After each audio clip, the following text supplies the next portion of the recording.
All right, guys. So today, real quick, no big surprise. 34 through 38. That's your homework. We're done with the reading. That's a good thing. And we're almost done with the notes. So here we go.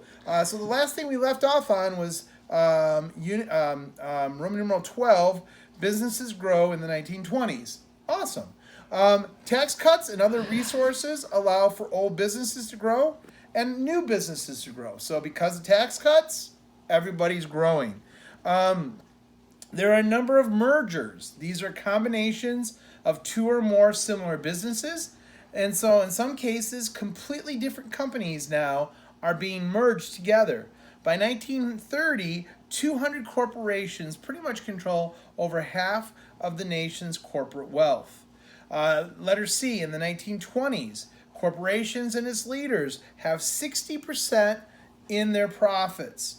60% of their profits in the country in these corporations. At the same time, workers are only getting a 10% increase in their wages.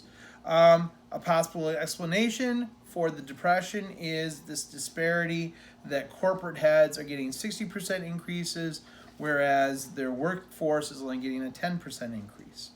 Letter D, in the 1920s, labor unions face a number of challenges. Federal courts support yellow dog contracts. Once again, yellow dog contracts are where you write on a contract and say, yes, I promise not to strike. I promise I will not walk off of work. And you end up getting, or join the union. There we go, join the union. And so then you get in trouble that way. They support that. Business leaders push for the American plan that allowed more businesses to have open shops. Once again, open shops. What are open shops? Those are businesses where you have to be or don't have to be, whichever you want. You either are a union member or you're not, and that's okay. Remember, with closed shops mean that only union members can work in those businesses. So open shops are available. So this is what this plan was calling for, to increase their staffs without paying an increase in union cost. Because it costs more to hire more people that are unionized as opposed to hiring people who are not unionized. So the businesses were trying to get more people to work. The only problem was the unions were like, no, we're not going to let you have more people to work if they're not union members. Roman numeral 13. Women stop an equal rights amendment. Women stop an equal rights amendment. The ERA, or the Equal Rights Amendment, would end laws that protect women from longer hours and dangerous or heavy labor. The problem is the middle class and professional women do support this amendment and say, why should we care about longer hours, dangerous or heavy labor? Because we're professionals. We don't have to worry about that.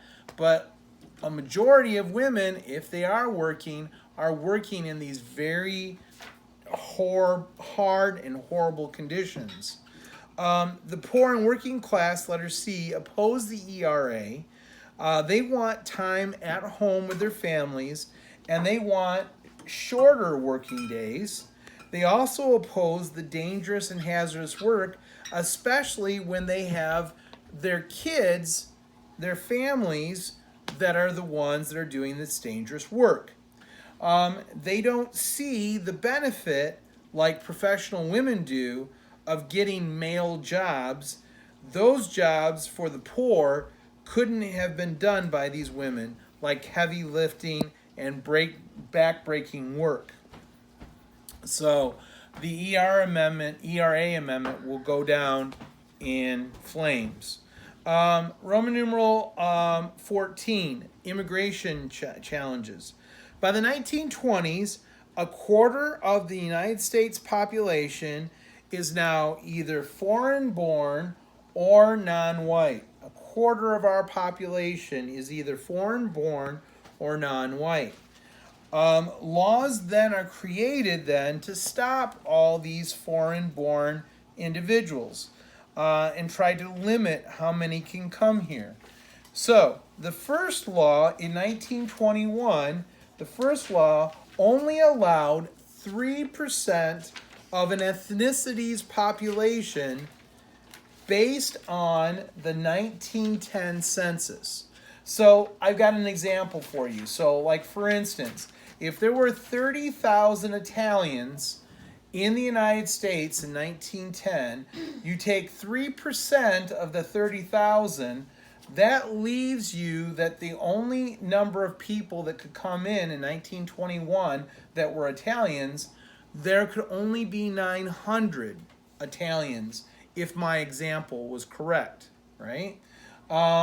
So someone asked me a couple years ago, well, what if 901 was a kid? So like their parents are, 899, and their mom is 900, and then they have a kid that would be 901. They're going to let that kid in, right? No. The way the law was written, it was 900. So the parents had a choice. They could get off the boat and they could let their kids sail away. And once again, are they really going to do that? No, nobody's going to let their kid just sail back to Europe by themselves. So chances are very good that no, there won't be 900 people that are Italian. Oh no, it'll probably be more like there'll be 899 Italians, because the last two of them decided to go back home. 898, yeah. All right, so you think, wow, that's pretty harsh. But a lot of nativists said, well, that's still too many Italians. So in 1924, and by the way, also, I'm sorry about the Asians. All Asians were excluded from 1921. So there was no one from China or Japan or Korea that was allowed to come here in 1921. They were completely excluded. So to solve the problem that there were too many Italians and other people like that coming in, we have the Immigration Act of 1924 that only allowed now 2% of an ethnicity's population, and they based it on the 1890 census. So what does that mean? Well, obviously 10 years before the 1910, well, actually 20 years before the 1910 census, there were a lot less Italians that were here. So that means that we can reduce the number. So say there were 18,000 Italians here.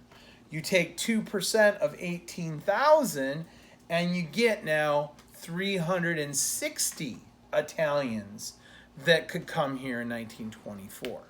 So what happens? Oh, by the way, they did allow, I keep on forgetting this, they did allow a whole 100 Chinese and a whole 100 Japanese in that year.